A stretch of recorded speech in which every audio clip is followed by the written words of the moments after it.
Welcome to the Science of Fishing, where we deliver the latest reports and most up-to-date tactics to help you catch more fish.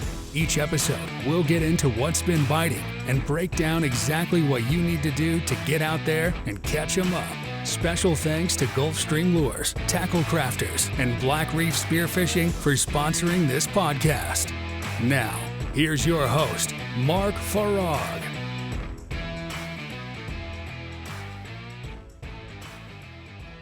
What's going on, everybody? We're out here at the SoFlo Boat Show. I'm here with Eric Neidorf of Ya Reelin. He owns a tackle shop, a tournament tackle shop, actually, out of Fort Lauderdale, Florida. Loving it. He's running a tournament team called Ya Reelin, Caught Slipping. Two different names, you know, all the same stuff. Here with Eric. How you doing, Eric? Good, man. Thanks for having me. I appreciate you coming on the show, man. We're doing a live podcast today out of SoFlo. How's the show been for you? Good. Everything's been going good. Appreciate you having me. It's fun to do it again and talk about some different things and try to help everyone out and help ourselves. Absolutely, absolutely. So how's Ya Reelin been doing? We're doing good. We're going on almost a year at the new location. And we're starting to get a lot of new customers. I think we're starting to help a lot of people, teach them some things, and kind of grow together. Sure. So for the people that don't know, Ya Reelin is what? A tournament tackle shop, or what's it really geared towards on? The base of our shop was, designed to help tournament fishermen. That was our main group of people that we've always kind of had in our network. And we've been working with them, and we're also getting some new people, weekend people, customers that maybe want to start tournament fishing, want to get the right tackle. But at the end of the day, even if they're just recreation, weekend guys, if they're getting the right products, the stuff that the teams are using that are fishing successful, it's helping everyone have a better day. That's awesome. So how's the team been doing lately? We're doing pretty good. We've been consistent through the year. Had some top 5 finishes, a couple firsts, one first, a couple seconds, 4th this past weekend. We're starting to grow together as a team. It's our first season together. We fished about 5 events, so we're still kind of working out some kinks, but we're doing well. Cool, man, cool. So we went out pre-fishing Friday. I was with you guys. I got some footage. You all will see that on the Instagram, and you all see that on the YouTube. But pre-fishing was good with you, man. We had a bunch of kingfish, we had some tunas. What did you think about that coming into the tournament the next day? I was pretty confident with the kingfish bites, and we were on them pretty solid. I was a little bit concerned about the tunas, being that we didn't really get on them solid, and the conditions were changing, and basically that's what happened. And that going into that event, the tunas just weren't around as much as they have been the last few weeks where we were catching them. A lot of dirty water pushed in, and it made it a little bit difficult. And I think by the time we adapted and found where we wanted to be, we just started running out of time. And I think, that's what put us in 4th versus being in 1st, 2nd, or 3rd with our friends that, they were by us within a mile or 2. Most of them, and I think they just were in some cleaner water, and they got the bites, and we just didn't get them, and that was, why we ended up in 4th. Right. So I was going to ask you, how did you guys do? So you guys did well, though. Top 5 finish. That's awesome. What could have changed for you guys? What do you think made the difference for you guys instead of finishing 4th versus 1st, maybe? I think if we would have spent more time maybe pre-fishing on the tunas, and moved around a little bit more, maybe fished 2 days of pre-fish instead of 1, and focused more on the tuna since we knew the king bite was pretty solid where we were at. I think that would have helped a lot. But sometimes it's just like that with the dirty water pushing in.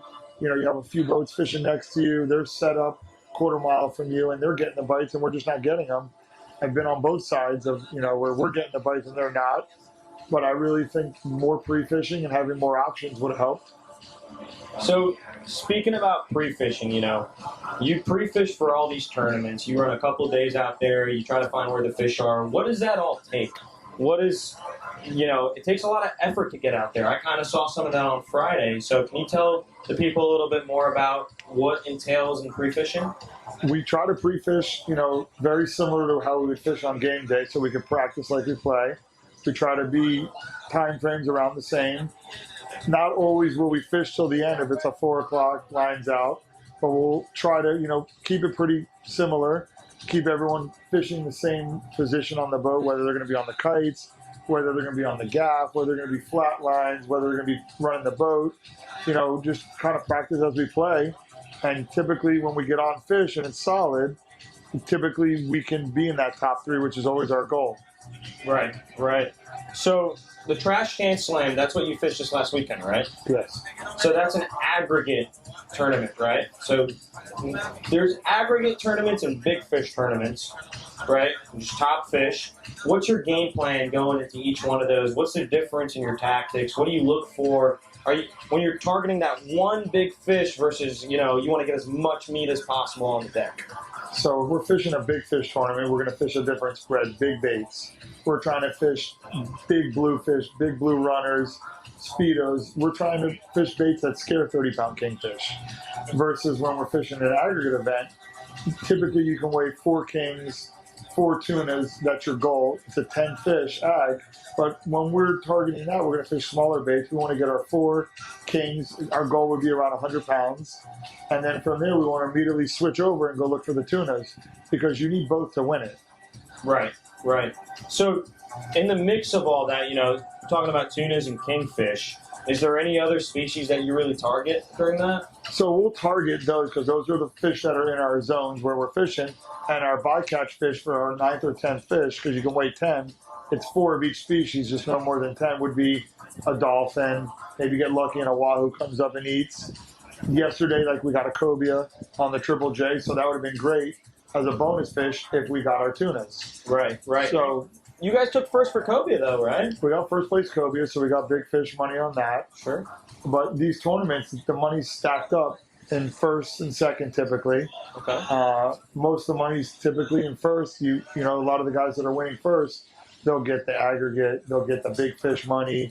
A lot of times because they had the big fish of the event, it helped with their aggregate bag. So, you just really got to be focused on top 3. On the bigger events, you'll get paid well.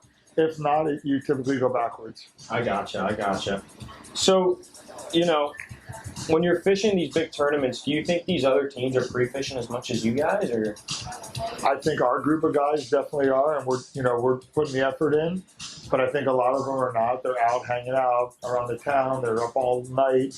A lot of them aren't putting the effort in, and it shows in their performance. Like when we did the seminar, we talked about it with multiple teams that fished the event the week later. We did that on Monday. We talked about everything that should be done to prepare, and none of them did it. Right. And their outcome was the same. They were still that top 15, top 20. It's very hard to beat teams that are out there on the water Thursday, Friday, and then it's game day on Saturday. So that makes it difficult, especially if you have stable conditions where the fish aren't going nowhere. Right. If there's stable conditions, those fish are going to be there, and you beating those teams is going to be very difficult. Right, of course. So you're getting to see where the fish are. You're figuring out what the game plan is for Saturday when you're pre-fishing and you're targeting that area on game day. That, and we're also looking for okay, this tournament, we know about how much weight we need. So meaning all right, 100 pounds of king is great for this event. Or you know what, the fishing's kind of slow. We fished for 2 days. When we get 80 pounds of kings, we're done, and we're going to go tuna fish, where other teams might sit there and kingfish till 11:30 or 12, and we're already done kingfishing at 9:30, and we're already making a move for the tunas, because we already have in our mind, okay, listen, it's going to be 170 to 190 to win this. Right. So we already kind of know where our number is, and we're pretty close. Like Slicker Butte tournament, I was talking with a couple of my friends that didn't pre-fish. They were just phone fishing with me. I didn't really give much intel because they weren't out there with us. But I told them, it's going to be 170 to 190 to win it. And we had 181. Right. So it was right where, what you needed. It's like going into a meeting. You need to know what you're talking about or what's going to be happening so you have a better strategy. Right.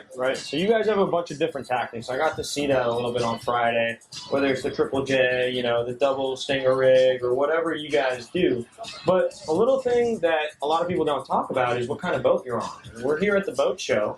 So when you're fishing a tournament, what kind of tournament boat do you want to be on?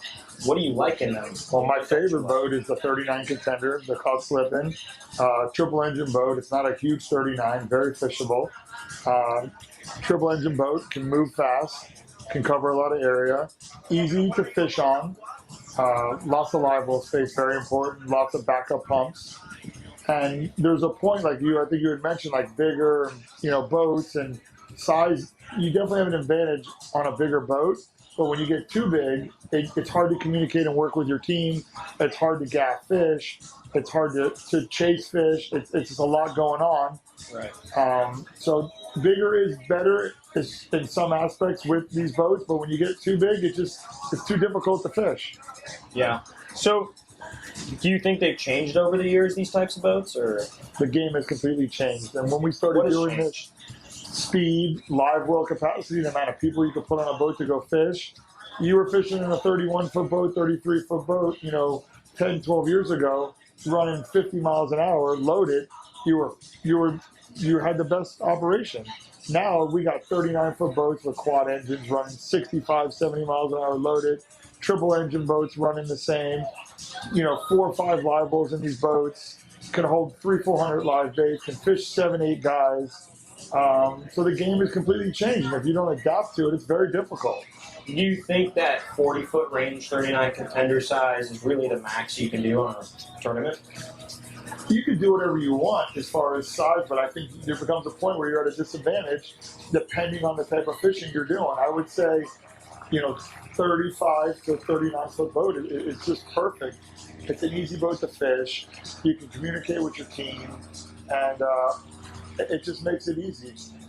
I gotcha. So what do you mean by what kind of fishing you're doing? What do you mean by that? Are you like? So if we were just going to go sideways and drift on a bigger boat, we'd be okay, because we're just going sideways. We're not maybe chasing them down. When you get on the big boats and you're trying to chase them down and the bow's 6 feet from the water and you're all the way, 15, 20 feet from the bow, it's hard to see what's going on. If you're 10 feet from your stern looking at baits behind you that you don't want to run over and you're trying to fish, it just makes it difficult. Right. So the smaller boats, almost like that mid-sized boat's really the sweet spot for where you want to be at to be able to tournament fish effectively. I would say like a bigger boat, but not crazy. Like we're on the 42 Freeman. Nice boat, but it's very difficult to fish on. It's huge. Like that 37, 39-foot boat is perfect. I gotcha. You can run laps around that Freeman. Yeah, it's a big boat. You've seen it. It's a little tricky to fish on. Right. So what do you think are some of the most features for these boats? Is it live well capacity, the rod holders? What is that you deem as necessary? Live wells is extremely important. You want a boat with at least 3 big wells or 4. How many gallons? You want at least well over 100 or 100 for your speedos, for your big blue runners, bluefish. You would want, another well to separate your sardines, your scale baits for your tunas and stuff like that. Another well for like your goggle eyes and stuff like that. You want to keep all your species separate and keep everything, nice and clean where everything's not being dipped in the same well multiple times, where you're messing up your baits, knocking scales off, and just keeping everything perfect for your different things you're doing through the day. What's your advantage of keeping the baits separate, like the different species? Like a lot of people don't know why there's a reason for that. Well, certain baits don't live well together in the wells unless you have giant wells. And if you're doing that, like you're reaching in to go get your goggle eyes out and you got a bunch of sardines in there, and then you're hitting the sardines with your net. As you're trying to get off, you're knocking scales off of them and you're messing the bait up. So, the way we would do it is, so the sardines are extremely important for the tunas in the afternoon. So what we like to do is have one well. Let's say we put away 80 baits in that one. That's going to be for our tunas in the afternoon. And then in our other wells, we'll sprinkle a few through the day for the Triple J or to put some on the short kite bait. So maybe we'll put 2 dozen in with some runners, put 2 dozen in with some speedos, 2 dozen in with the gogs. We'll use those. But knowing at the end of the day when we go tuna fishing, typically 10 o'clock till 4 or 12 to 4, then we have all the proper baits that are perfect. They're not chafed up. They don't have scales missing. And we can use them to get our tunas. Right. I got you. So it's important to keep them all separate. It's important to make sure that your baits are healthy, to make sure that you have large live wells to be able to mimic it, to be able to do it. That and having backup pumps because, boats, things break So we like to have a backup pump on each well. Really? For some type of manifold system we would use, so that if we lose a well, we could switch over and keep it going. Things like that. And there's just a lot of little things that add up to a lot on these boats when you're tournament fishing. Obviously live well space is huge. You want to be able to carry enough bait. You want a boat that you can make a move and that you can run fast. Like we made a couple calls yesterday. We were coming back from Jupiter. We were off of Boynton and the water didn't look right. So we phoned a few friends in Miami to see if we were going to make a power move and run 50 miles to go catch tunas. We need to be able to run 50, 60 miles an hour to make that move and have enough time to come back and, weigh our fish. So speed's a huge factor. Live wells is a huge factor. Being able to hold enough rods in the boat safely when you're running at those speeds, and enough rod holders and everything just spread out through the boat. Right. So those guys with the bigger engines do better, I guess, huh? It's a huge advantage, especially on a tournament with it. Right? Say it again. The shotgun starts. 100%, and not even when there's not a shotgun start, a checkout, because every minute counts. So if you're resetting and you're running back 3 miles and you reset 3 or 4 times for your king morning bite and you're running 60 miles an hour back and the other boats are running 30 or 35, you're gaining time. Right. Same thing with your tuna. So a faster boat that's ready to roll, you can gain an extra 40, 50 minutes of fishing time. Plus at the end of the day, you can fish to the last minute. Like we make our weigh-ins sometimes by 5 minutes. Really? And knowing your boat, like how far you can push this boat in what conditions, what's the limit. Do you think these boats are going to get better in terms of, maybe not the size-wise, so you're able to fish it effectively, but to be able to handle more power? You think they're going to get up to that 70, 80 mile an hour range eventually? We're already there with a lot of these boats. The thing Who's is, making those boats? A lot of different manufacturers are making boats of that speed. Contender has them. Invincible has them. Front Runner has them. So there's some boats out there that do the speed, but how often is it flat calm when you can run 70, 80 miles an hour? We want boats that can run 50 plus in rough conditions. Yeah. Freeman has some big, fast boats also. And we want boats that can run in all different conditions. Like that's why I'm such a fan of this 39 Contender. Right. Because every boat, there's no perfect boat. Every boat is a give or take. Yeah. So some boats run very good in a head sea. Some boats run very good in a following sea. Some boats ride very good in a quartering sea. And then you have boats that are kind of all around. Like this Contender can run in every condition very, very well. So to me, it's the most rounded boat. You got a lot of east wind, and we're typically running north and south, and you're always taking it on your side on a quartering sea. All these big boats can run great in a head sea, but we're not running in a head sea, very rare. Right. So that was the biggest issue we were having with like some of these big cat boats.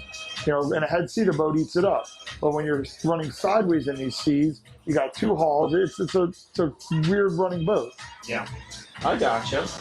So a little bit of a transition from there. You're running all these tournaments, you're running on these big boats, you're doing all this.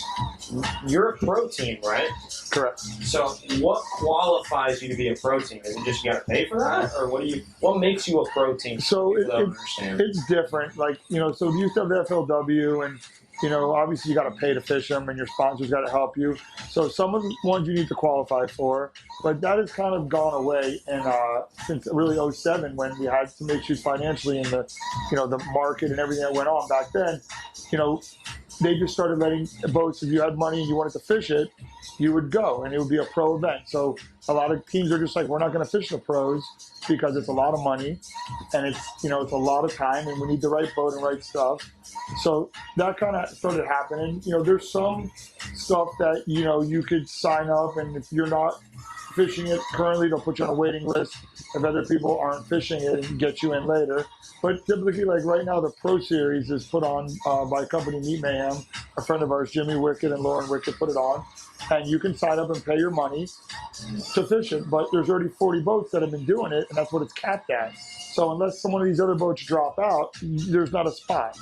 Right. And that kind of started, 3 or 4 years ago, and he put that together for people that have the means and the platforms that want to fish for big money and are all in.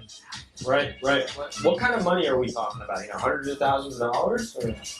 So these tournaments, the pots will be anywhere from $250 to $500,000 in the pot. Wow. And it'll get spread out. First place 150, 185. Like the one that just took place 3 weeks ago in Fort Pierce, it was an invitational. It was capped at 100 boats. He made it to 69 boats his first year. The payout was supposed to be $250 for first, 100 for second. Based on the boats, first paid out 185, second paid out 80,250, which we got second. And a friend of ours, he edged us out by 0.49 ounces. Wow. And it happens. So it's like you're on both sides. I've beat people by a couple ounces and I've lost. Right. So someone that's trying to get into the tournaments, they love to fish, they want to be out there. They can't compete with the pros right now. How do they get into this? You hire the right people that have done this. You do what I didn't do. I spent 10 years of figuring out just to be a top 15 team. I probably spent $500,000-$600,000 learning the game. So I would jump on a boat with somebody that's even a top 10 team, start learning from them, hire the right people, build a team around them. And then when you get to where you're confident, you go out on your own and do it yourself. But trying to jump into this game and being so far behind the learning curve makes it very difficult. Right. It takes a lot of skill and a lot of effort, right? A lot of work, a lot of networking, a lot of practice. And but if you put the effort in, hard days work, hard days pay. It'll happen, but you got to put the effort in. Right. But you guys at How Ya Reelin, you guys are open about that stuff, right? You guys give out numbers. You guys help people out all the time at the shop. Huh? Yeah, we're trying to. That was definitely a big goal when we opened the shop, was to try to even the playing field, because it's happening a lot where a lot of the tournaments are just dropping off boats and boats less and less, because it's the same 15 teams that are always winning. It's the same teams in the top 5. Like this weekend, it was all of our boys, first, second, third, fourth, and it happens a lot. But we're the ones putting the effort in. We're networking together. We have the same fish, about the same size. That's why we got edged out by 0.49, or we'll lose by a little bit. We're fishing the same spreads. We're fishing the same baits, and we're fishing right next to each other. Right. So there you go. How Ya Reelin's helping people out. We're trying, but the thing is, you can teach people, you can tell them everything, give them numbers. They still got to catch the fish. Right. They still need to have the boat. They still got to have the bait. They still got to put that effort in. It all sounds great when you're telling them and you're talking about it, but how many of them are getting up at 3 in the morning, loading 600 pounds of ice, pulling bait pens, fishing all day long, and then doing it the next day and the next day, and not getting the results? So it takes time of failure. Right. And then you'll get there. For sure, man, for sure. And, seeing you guys, your guys' operation, I was there on Friday. We caught a boatload of kingfish. We caught some tunas. It was incredible to see the operation and the type of skill that it takes. Not a regular person can do this. You really got to put in the time and effort. And I got yelled at a little bit trying to help out. Yeah, that's Wes poking the bear, trying to mess with you. Shout out to you, Wes. Thanks, Wes. Good job, buddy. You proud of yourself? Well, all right, guys. I appreciate y'all coming out. This is Eric Neidorf from How Ya Reelin. You guys got to check them out. Amazing tournament tackle shop, based out of Fort Lauderdale. They'll help you guys out. They'll get you guys on the fish. And if you want to get into tournament fishing, you got to talk to this man right here, Eric Neidorf. All right, y'all. Thank you. Thanks for joining us on the Science of Fishing. We hope that this was helpful and you learned something for the next time you're wetting a line. Follow us on Instagram at Science of Fishing. And make sure you subscribe to stay up to date on future episodes and share this with someone you know. Until next time.